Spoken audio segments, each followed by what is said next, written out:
Today I want to show you how I made the subscribe button.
A couple of days ago I made this and it turned out okay.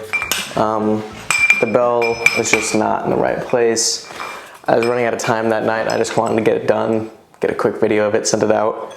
Not super impressed with how it came out. I want to make this better so that I can keep it up on the wall and not feel bad about it. I want to make sure the bell is all the way attached to the piece before it gets going. I want to make sure that these stay level. That's the main key here. First part is going to try to get these letters off because I used nails instead of screws last time.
So thanks for watching. I hope this inspires you to go out and make something, and I'll see you next time.